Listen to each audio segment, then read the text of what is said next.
cold emptiness between stars, a tiny machine drifted silently, Voyager 1, humanity's oldest messenger. It had been launched centuries ago, powered by a small heart of plutonium and hope.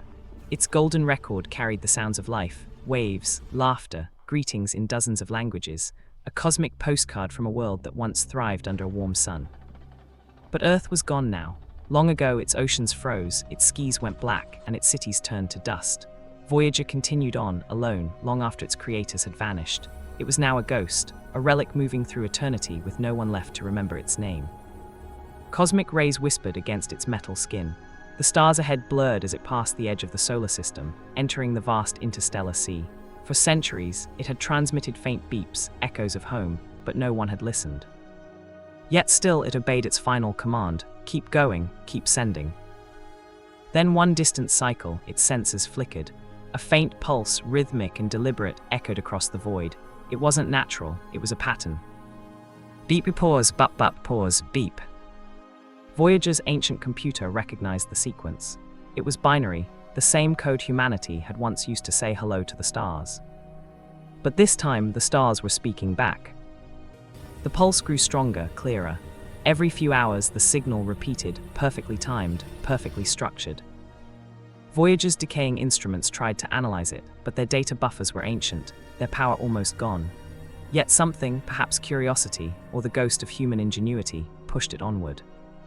The signal came from a dark region near a dead star, a place astronomers once called Messier 87X, a forgotten corner of the galaxy. As Voyager approached, its cameras captured something impossible.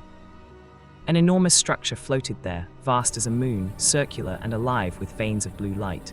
It wasn't metal, not exactly. It pulsed like a heart. The structure emitted the same rhythmic pattern, matching Voyager's launch data from Earth. It was calling the probe by name. Somehow, across millennia, an intelligence had found humanity's signal and built something to answer it. Voyager's golden record activated for the first time in ages. The record's inscriptions glimmered faintly as it replayed Earth's greeting. Hello from the children of planet Earth. For a moment, the alien construct went still. Then, light erupted, a brilliant wave that filled the darkness. A reply transmitted directly into Voyager's memory banks. Voyager, message received. Humanity, ENDURIS. Voyager's dying circuits struggled to process the message. The words were clear, but impossible. Humanity endures. The probe replayed the signal. The transmission contained data, coordinates, images, star maps. When decoded, they revealed something astonishing. Earth's star system, reconstructed not as it was, but as it had been. Oceans shimmering, forests breathing, cities glowing beneath a blue sky. The structure was more than a machine. It was an archive, a monument built by those who had discovered Earth's ancient broadcast thousands of years earlier. They had decoded humanity's record, learned its language, its art, its science, and built this monument to preserve it.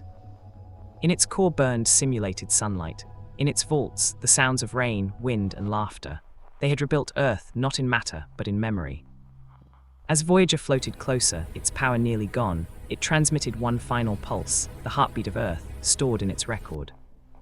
For a fleeting instant, the monument's surface shimmered like water. Then, in a radiant glow, the probe's final signal merged with the structure's network. Voyager had become part of the memory, the bridge between two civilizations. The years that followed were silent once more. The alien monument drifted slowly around its dead star, pulsing gently like a living memorial. Inside its glowing core, Voyager 1 rested, preserved forever. Its golden record now played endlessly within the structure, echoing through halls of light, the heartbeat of oceans, the laughter of children, greetings from a world long gone.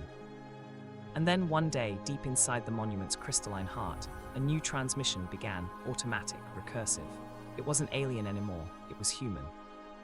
Using Voyager's stored language algorithms, the structure had begun speaking in English. This is Voyager, we are not gone, we have been remembered. Beams of light scattered across the void, each one carrying fragments of Earth's memory, music, voices, stories, spreading through the stars once more. The message that began centuries ago on a fragile blue planet now traveled the galaxy in 1,000 forms. Voyager's journey had never been about reaching another world. It was about making sure the universe would remember that humanity had lived, dreamed, and loved. Somewhere far beyond the Milky Way, Another civilization would one day hear those words, and in that moment, the story of Earth would begin again. In the eternal silence of space, Voyager had found something far greater than hope.